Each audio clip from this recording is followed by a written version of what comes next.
வணக்கம் நண்பர்களே. Eminent personality சிறந்த மனிதர்கள் அப்படிங்கிற டாபிக் கீழ நம்ம இன்னைக்கு பார்க்க போற சிறந்த மனிதர் யாருன்னா நம்மாழ்வார் ஐயா. நம்மாழ்வார் ஐயா பத்தி எத்தனை பேருக்கு தெரியும் அப்படின்னு தெரியல. இவர் வரலாறுல மிக முக்கியமான இடத்தை பிடிச்சிருக்காரு. சொல்ல போனா பள்ளிகள்ல புத்தகங்கள்ல கண்டிப்பா எல்லாருக்கும் இவர் பத்தின குறிப்புகள் இருக்கான்னு தெரியல. சரி, இன்னைக்கு நம்ம வீடியோல இவரை பத்தி தான் பார்க்க போறோம். நம்மாழ்வார் ஐயா எல்லாருமே செல்லமா இயற்கை தாத்தா அப்படின்னு சொல்லுவாங்க, இல்லைன்னா மரபு தந்தை அப்படின்னு சொல்லுவாங்க. சில பேர் இயற்கை அறிவியலாளர், வேளாண் விஞ்ஞானி, சுற்றுச்சூழல் ஆய்வாளர் அப்படின்னு சொல்லுவாங்க. இவர் பாத்தீங்கன்னா மண்டல வேளாண்மை ஆராய்ச்சியாளர் அப்படிங்கிற ஒரு பெரிய பதவி. அந்த பதவியை எனக்கு வேண்டாம்னு சொல்லிட்டு விட்டு கொடுத்துட்டு வந்துட்டாரு. அந்த அளவுக்கு அவர் ரொம்ப நொந்து போயிட்டாரு. என்னடா இது, வேளாண்மையில இவ்வளவு ஒரு ஊழல் நடக்குது, உலக அரசியல் நடக்குதுன்னு சொல்லி அவர் புரிஞ்சுக்கிட்டு இதை பொதுமக்களுக்கும் கொண்டுட்டு போகணும், விவசாயிகளுக்கு கொண்டுட்டு போய் சேர்க்கணும் அப்படிங்கிற அந்த எண்ணத்துல அவர் அந்த வேலையவே அவர் வேண்டாம்னு சொல்லி விட்டுட்டு வந்துட்டாராம். சரி, ஃபர்ஸ்ட் நம்ம நம்மாழ்வார் ஐயாவோட ஃபேமிலி டீடைல்ஸா பாத்திரலாம். இவர் பாத்தீங்கன்னா பிறந்த ஆண்டு 1938 6th ஏப்ரல்ல தஞ்சாவூர் மாவட்டத்துல இளங்காடு அப்படிங்கிற ஊர்ல பிறந்திருக்காரு. இது திருக்காட்டுப்பள்ளி அப்படிங்கிற இடத்துல இருக்கு.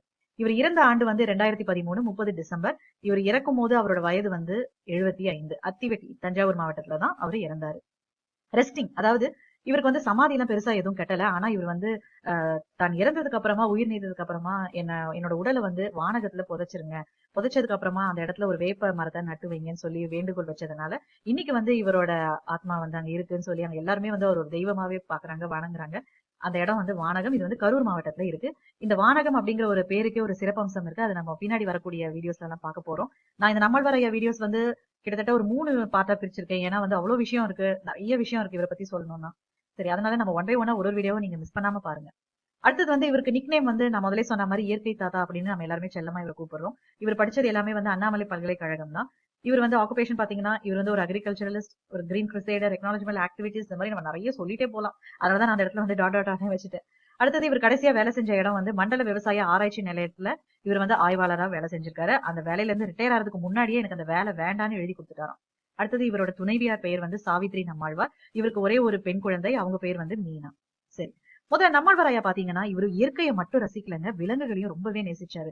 அவர் போற இடங்கள்லாம் அவர் நிறைய கான்பரன்ஸ் அட்டன் பண்ணிருக்காரு, நிறைய பொது நிகழ்ச்சிக்கு போய் பேசுவாரு. மக்களை கூட்டமா திரட்டி மக்களுக்கு புரிய வைக்கணும்னு சொல்லி எக்கச்சக்க மேடைகள் இல்ல, ஒரு சாதாரண மக்களை கூட்டி உட்கார வச்சு அங்க பேசுவாராம். அதே மாதிரி அந்த இடத்துக்கு நடந்தே கூட போவாராம். அந்த மாதிரி இவர் நிறைய பாடுபட்டிருக்காரு. மக்களுக்கு எப்படியாவது புரிய வைக்கணும் அப்படின்னு அவர் பாடுபட்டிருக்காரு. போற இடங்கள்ல எல்லாம் அவர் சொல்வாராம், நம்ம வெறும் மனுஷங்களுக்கு மட்டும் தான் இந்த உலகம் உரியது அப்படின்னு உரிமை கொண்டாடக்கூடாது, விலங்குகளும் இந்த இடத்துல இருக்காங்க, அவங்களையும் நம்ம அணைச்சு கொண்டுட்டு போகணும் அப்படிங்கிற அந்த பயோ சைக்கிளை நல்லா புரிஞ்சு வச்சிருக்காரு நம்மாழ்வார் ஐயா. சரி, இன்னைக்கு நம்ம நம்மாழ்வார் ஐயா பத்தி பார்க்கும் போது ஃபர்ஸ்ட் நம்ம தெரிஞ்சுக்க வேண்டிய ஒரு விஷயம், ஒரு பிள்ளைகளும் தெரிஞ்சுக்கணும். இன்னைக்கு எத்தனை பேருக்கு நம்மாழ்வார் ஐயா பத்தின குறிப்புகள் அவங்க புத்தகத்துல இருக்குன்னு தெரியல. சரி, நம்ம இந்த வீடியோ மூலமா அவரை பத்தி நம்ம தெரிஞ்சுக்கலாம். ஃபர்ஸ்ட் பாயிண்ட் நேம் பேட்டன்ட், அதாவது வேம்பு காப்புரிமை. முதல்ல நம்ம காப்புரிமைனா என்னன்னு பாத்திரலாம். அதாவது பொதுவா இப்ப நீங்க ஒரு இன்வென்ஷன் பண்றீங்க, ஏதாவது ஒண்ணு கண்டுபிடிக்கிறீங்க, அது சின்ன பொருளா கூட இருக்கலாம். அப்போ நீங்க அதுக்கு ரெஜிஸ்டர் பண்ணிடணும். நான் தான் கண்டுபிடிச்சேன் அப்படின்னு நீங்க ரெஜிஸ்டர் பண்ணிட்டீங்கன்னா, இந்த உலகத்துல எந்த மூலையில யார் அந்த பொருளை வாங்கினாலோ பயன்படுத்தினாலோ அது அதோட ஒரு ஒரு தொகை, ஒரு ப்ராஃபிட் உங்களுக்கு வரும். அதுதான் பேட்டன்ட் அப்படின்னு சொல்றாங்க. இப்போ ஒரு உதாரணத்துக்கு நான் ஒரு பேட்டன்ட் கொண்டுட்டு வந்திருக்கேன். அதுதான் பாட்டில் ஓபனர். நம்ம பார்த்திருப்போம் இல்லையா, சோடா பாட்டில் எல்லாம் இதை வச்சு நம்ம ஓபன் பண்ணுவோம். இந்த பாட்டில் ஓபனர் கண்டுபிடிச்சது இவர் தான். இவர் பேரு ஒயிட்னர். இந்த லெஃப்ட் சைட்ல இருக்காரு பாருங்க, இவர் தான் இதை கண்டுபிடிச்சாரு. இது ஓபனர்லயே நிறைய வெரைட்டிஸ் இருக்குங்க பாருங்க, ஒவ்வொன்றும் ஒரு ஷேப்ல இருக்கு. இந்த மாதிரி இவர் இதை கண்டுபிடிச்சதுனால இன்னைக்கு பாட்டில் ஓபனர் எந்த இடத்துல யார் யூஸ் பண்ணாலும் அதோட ஒரு ப்ராஃபிட் இவருக்கு போகும். இந்த மாதிரி தான் நீம் பேட்டன்ட் இருக்கு இல்லையா, அந்த நீம் பேட்டன்ட்டை எங்களோட உரிமை, இது எங்களுதுன்னு சொல்லி யூஎஸ் கிளைம் பண்றாங்க. அப்போ இந்த மாதிரி கிளைம் பண்ணும்போது நம்மாழ்வார் ஐயாக்கு பயங்கர கோவம் வந்துருச்சு. யூரோப்பியன் பேட்டன்ட் ஆபீஸ் அப்படின்னு ஒரு ஆபீஸ் இருக்கு. இதோட ஹெட் குவார்டர் மூனிச் அப்படிங்கிற இடத்துல இருக்கு. இவங்க என்ன பண்ணிருக்காங்க, யாரெல்லாம் பேட்டன்ட் அவங்க அப்ளை பண்ணுவாங்களாம், இதை நாங்க கண்டுபிடிச்சோம் அப்படி அப்படின்னு சொல்லி சில ப்ரூஃப் எல்லாம் வச்சு அப்ளை பண்ணுவாங்களாம். அவங்களுக்கு இவங்க தான் சாங்ஷன் பண்றாங்க. அதோட உரிமை இவங்களுக்கு தான் இருக்கு. இவங்க என்ன பண்ணிட்டாங்க, யூரோப்பியன் பேட்டன்ட் ஆபீஸ் இந்த யூஎஸ்க்கு கிளைம் பண்ணிட்டாங்களா, ஓகே இது உங்களுக்கு தான் பேட்டன்ட் அப்படின்னு சொல்லிட்டாங்களாம். நம்மாழ்வார் ஐயாக்கு பயங்கர கோவம் வந்துருச்சு. உடனே அவர் என்ன பண்ணாரு, ஒரு வினாடி கூட யோசிக்காம தன்னோட ஆட்களை அனுப்பி கேஸ் ஃபைல் பண்ணிட்டாரு. கேஸ் ஃபைல் பண்ண ஆண்டு பாத்தீங்கன்னா 1995. கிட்டத்தட்ட 5 வருஷம் அந்த கேஸ் போச்சு. 2000 தான் அந்த கேஸ்க்கு தீர்ப்பே வந்திருக்கு. ஆக்சுவலா அந்த கேஸ்ல என்ன நடந்திருக்கு அப்படின்னா, யூஎஸ் அவங்க கிளைம் பண்றாங்க எப்படின்னா, நாங்க தான் கண்டுபிடிச்சோம், ஃபங்கிசைட்ஸ் எல்லாம் நாங்க தான் கண்டுபிடிச்சோம், அந்த குடும்ப கட்டுப்பாடு இருக்கு இல்லையா, ஃபேமிலி கண்ட்ரோலுக்கு மெடிசன்ஸ் கூட நாங்க இந்த நீம்ல இருந்து தான் எடுத்தோம் அப்படின்னு சொல்லி அவங்க கிளைம் பண்ணிருக்காங்க.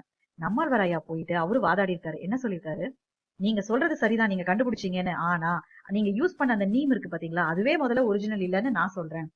நீம் ட்ரீ வேப்ப மரம் வந்து எல்லா இடத்துலயும் வராது. அது எங்க இந்திய மண்ணுல தான் வரும். அதுக்குதான் அது அதோட மகத்துவம் இருக்கு. மத்த மண்ணுல அது வராது. நாங்க கிட்டத்தட்ட 2000 வருஷத்துக்கு மேலேயே எங்களோட பாரம்பரிய மரம் இது.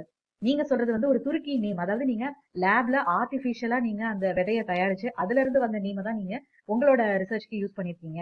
அது நீமே கிடையாது அப்படின்னு சொல்லி வாதாடி ஒரு வழியா பேட்டன்ட்ட வாங்கிட்டாரு நம்மாழ்வார். இப்ப நீங்க படத்துல பாத்துட்டு இருக்கிறது ஒரு ஒரிஜினல் பிக்சர் தான். அந்த பேட்டன்ட் ஆபீஸ்ல அவங்க வந்து வெளியில நிக்கிறாங்க. அப்போ அவர் கூட வந்தவங்க எல்லாருமே ஒவ்வொருத்தரும் அவங்கவுங்க கையில வந்து அந்த வேப்ப மரத்தோட சில பகுதிகளை வச்சிருக்காங்க. அவரு நம்மாழ்வார் ஐயா வந்து நிறைய வீடியோஸ்ல அவர் சொல்லியிருக்காரு. அவர் சொல்லும்போது அவ்வளவு அழகா இருக்கும் அதை கேட்கறதுக்கு. சிரிச்ச முகத்தோட ஒரு அழகா சொல்லியிருப்பாரு. அந்த விஷயத்தை தான் இப்ப நான் உங்களுக்கு ஷேர் பண்றேன். அப்போ அங்க வந்து அந்த ஆய்வாளர், அதாவது அந்த பேட்டன்ட் ஆபீசர், லாயர், அவங்க அங்க வரும்போது இவங்க எல்லாரும் ஒண்ணு கூடி நிக்கிறாங்க. அப்போ அதுல ஃபர்ஸ்ட் பர்சன் கிட்ட போய் அவர் கையில வந்து நீம் லீஃப் வச்சிருக்காரு. அவர் கிட்ட போயிட்டு இவர் கேக்குறாரா, வாட் இஸ் திஸ் அப்படின்னு கேக்குறாராம். உடனே நம்மாழ்வார் ஐயா சொல்றாரு, இதுதான் வந்து நீம் லீஃப். நாங்க வந்து இந்த சிக்கன், அதாவது இந்த சிக்கன் பாக்ஸ், ஸ்மால் பாக்ஸ், இந்த அம்மா எல்லாம் போட்டுச்சுன்னா நாங்க அதுக்காக போயிட்டு மெடிசன் மாத்திரை எல்லாம் சாப்பிட மாட்டோம். நாங்க இந்த நீம் லீஃபை வச்சே சரி பண்ணிடுவோம் அப்படின்னு சொல்லி சொன்னாராம்.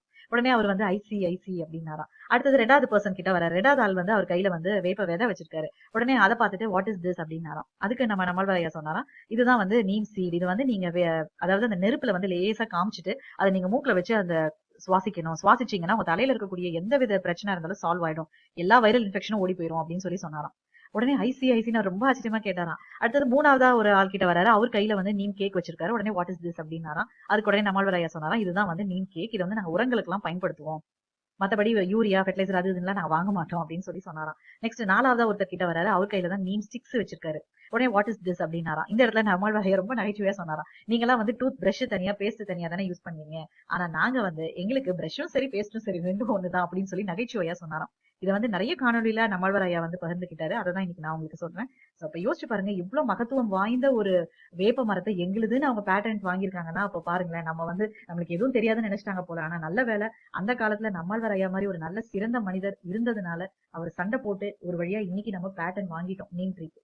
இந்த மாதிரி நிறைய விஷயம் இருக்கு. நம்மாழ்வார் ஐயா பத்தி நம்ம ஒன்னொன்னா பார்த்துட்டே இருக்க போறோம். அடுத்தது பாத்தீங்கன்னா காடுகள்.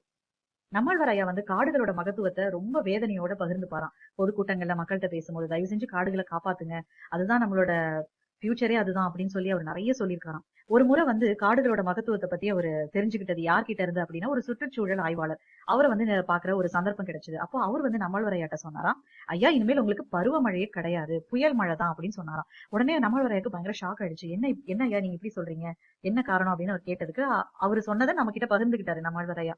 பொதுவா பாத்தீங்கன்னா அரேபியன் சீ இருக்கு இல்லையா, அரேபியன் சீல இருக்கக்கூடிய அங்க வரக்கூடிய அந்த கடல் காற்று தான் வந்து நேரா எங்க வருது பாத்தீங்கன்னா மேற்கு தொடர்ச்சி மலைக்கு வருது. அங்க இருக்கக்கூடிய அந்த மேற்கு தொடர்ச்சி மலையில இருக்கக்கூடிய அந்த சுற்றுச்சூழல், அதை சுத்தி இருக்கக்கூடிய மரங்கள், பெரிய பெரிய உயர்ந்த மரங்கள், அது காடு தானே. அங்க இருக்கக்கூடிய உயர்ந்த மரங்கள்லாம் வந்து அந்த காத்தை இழுத்து வந்து வெப்பமா ஆக்கி அதுதான் வந்து மழையா நம்மளுக்கு வருது. இதுதான் கான்செப்ட்.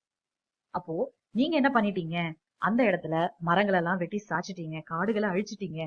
அந்த இடத்துல போய் டீ பிளான்டேஷன், அதாவது தேயிலை தோட்டத்தை போய் போட்டிருக்கீங்க. தேயிலை தோட்டம் என்னது, நம்ம சொல்ல போனா நின்னா நம்ம ஹைட்டுக்கு கீழே தானே இருக்கும், ரொம்ப குட்டையா தானே இருக்கும் தேயிலை தோட்டம். அது மட்டும் இல்லாம பொட்டேட்டோ, கோஸ் இந்த மாதிரி செடிகளை போட்டுட்டீங்க. இந்த மாதிரி போட்டதுனால அது அந்த போட்ட தாவரங்களால ஒரு பயனும் இல்ல. சொல்ல போனா உங்களுக்கு பருவமழையே வராது இனிமேல் அப்படின்னு சொல்லி சொன்னாராம். இதை கேட்டதுமே நம்மாழ்வார் ஐயாக்கு பயங்கர அதிர்ச்சி. அதை வந்து பொதுமக்கள் புரிஞ்சுக்கணும் அப்படிங்கிறதுக்காக போற இடங்கள்லாம் நம்மாழ்வார் ஐயா காடுகளை பத்தி சொன்னாராம். இன்ஃபேக்ட் ஒரு ரைமிங்கா ஒரு வார்த்தை கூட அவர் சொன்னாராம், அடிக்காட்டுக்கு நடு மாட்டுக்கு நுனி வீட்டுக்கு அப்படின்னு ஒரு ரைமிங்கா சொல்லியிருக்காரு. அதோட அர்த்தம் என்ன அப்படின்னா, அடிக்காட்டுக்கு அப்படின்னா அந்த செடி கொடி வேர் காடு இதெல்லாம் இருக்கு பாத்தீங்களா, இதெல்லாம் வந்து நம்ம நல்லபடியா செழிக்கணும் அப்படின்னு சொல்லி அதை அங்கே காட்டிலே விட்டுறணுமா.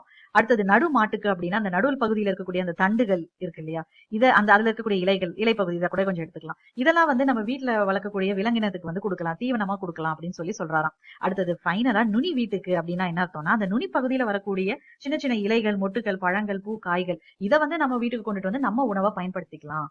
அப்படின்னா அவர் என்ன சொல்ல வர்றாருன்னா, எந்த மரத்தையும் வெட்டாதீங்க, உங்களுக்கு தேவையானது அந்த நுனி பகுதி தானே, அதை மட்டும் எடுத்துக்கோங்க, மீதி அங்கே விட்டுட்டு வாங்க அப்படின்னு சொல்லி அவரு காடுகளோட மகத்துவத்தை ரொம்ப நயமா எல்லா போற இடங்கள் எல்லா கூட்டத்திலயுமே வந்து அவரு பேசுவாராம்.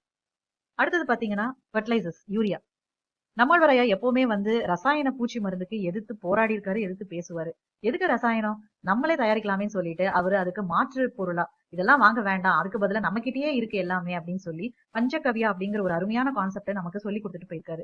அது எல்லாமே வந்து நம்ம பசுமாட்டுல இருந்து வரக்கூடிய பொருட்கள் தான்.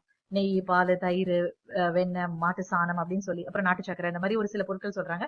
மெயினா இந்த 5 பொருள் தான். இப்ப நீங்க பிக்சர்ல பாத்துட்டு இருக்கிற இந்த 5 பொருள், அதனாலதான் பேர் வந்து பஞ்சகவ்யா. சோ இதை வச்சே வந்து நம்ம ஃபெர்டிலைசர்ஸ் தயாரிக்கலாம், ஏன் இந்த மாதிரி பூச்சிக்கொல்லில நீங்க வாங்குறீங்கன்னு சொல்லி பூச்சிக்கொல்லியோட அதோட கொடுமைகளையும் அதோட பின்னாடி இருக்கக்கூடிய ஊழல் அரசியல் இந்த மாதிரி எல்லாத்தையுமே நம்மாழ்வார் ஐயா உணர்ந்திருக்காரு. அதனாலதான் அதை வந்து மக்கள் கிட்ட கொண்டுட்டு போயிருக்காரு. சரி, இப்போ அடுத்தது இன்னொரு சுவாரஸ்யமான ஒரு விஷயம் என்ன அப்படின்னு பாத்தீங்கன்னா, இப்ப நீங்க பாத்துட்டு இருக்கிறது மாலத்தீவு. இந்த மாலத்தீவுல வந்து பாத்தீங்கன்னா ஒரு மரம் வளருமா. அந்த மரத்தோட பேர் வந்து கல்வராயற்றி. அந்த மரத்தோட மகத்துவம் வந்து என்னன்னா, அந்த மரம் வந்து தானா வளராதான். அந்த கல்வராயற்றி வந்து இங்க கீழே நீங்க பாத்துட்டு இருக்கீங்க இல்லையா, இந்த பறவை பேரு டோடோ பறவை. இந்த டோடோ பறவைக்கும் இந்த கல்வராயற்றிக்கும் ஒரு பெரிய ஒற்றுமை இருக்கு. அது என்ன ஒற்றுமை அப்படின்னா, இந்த டோடோ பறவை இந்த மரத்துல வரக்கூடிய அந்த பழங்களை சாப்பிட்டுட்டு அந்த கொட்டைகளை அது சாப்பிட்டு அதோட கழிவை தான் அந்த கொட்டைகள்ல வரும் இல்லையா, அந்த கொட்டையில இருந்து தான் இந்த மரம் வருமா. அந்த அளவுக்கு இந்த பறவைக்கு மகத்துவம் இருக்கு பாருங்களேன். அப்போ சாதாரணமா இந்த மரத்துல இருந்து ஒரு கொட்டை கீழே விழுது அப்படின்னா அதுல இருந்து மரம் வளராதான். அதுக்கு அந்த சக்தியே கிடையாதான். இந்த பறவை சாப்பிட்டுட்டு அதோட எச்சத்துல இருந்து அந்த கழிவுல இருந்து வரக்கூடிய கொட்டையில தான் இந்த மரம் வளர்றதுக்கூடிய சக்தி இருக்கான். ஆனா இன்னைக்கு வந்து இந்த பறவை அழிஞ்சு போச்சு, இந்த இனமே அழிஞ்சிருச்சு. அதனால இந்த மரமும் வந்து அழிஞ்சிருச்சு. இப்ப நீங்க இந்த படத்தை பாத்தீங்கன்னா உங்களுக்கு இன்னும் ஈஸியா புரியும். இதுதான் டோடோ பறவை. இந்த கொட்டையை சாப்பிட்டுட்டு அதோட கழிவு இருக்கு பாத்தீங்களா, அதுல இருந்து வர கொட்டையில தான் இந்த மரம் வந்து வளர்றதுக்கு. பாருங்களேன், இயற்கையோட இறைவனோட படைப்பு பாருங்களேன், ரொம்ப பிரமிப்பா இருக்கு. ஆனா அங்க வந்த இந்த விசிட்டர்ஸ் இருக்காங்க இல்லையா, டூரிஸ்ட் விசிட்டர்ஸ், இவங்க எல்லாம் வந்ததுனால என்ன ஆயிடுச்சு, இன்னைக்கு அந்த பறவை இனமே அழிஞ்சிருச்சு. அதனால இன்னைக்கு அந்த கல்வேரியாற்றியே அழிஞ்சு போச்சான். நம்மாழ்வார் ஐயா இந்த இடத்துல ஒரு விஷயம் பதிவு பண்றாரு. அதுதான் என்னன்னா, நம்மளோட பேனியன் ட்ரீ, அரச மரம், வேப்ப மரத்துக்கும் இதே நிலைமை தான் அப்படின்னு சொல்றாரு. சரி நண்பர்களே, நம்ம இன்னும் நிறைய விஷயம் இருக்கு நம்மாழ்வார் ஐயாவை பத்தி பாக்குறதுக்கு. நம்ம அடுத்த வீடியோல பார்க்கலாம். தொடர்ந்து இணைஞ்சிருங்க. மிஸ் பண்ணாம வீடியோவை பாருங்க. தேங்க்யூ.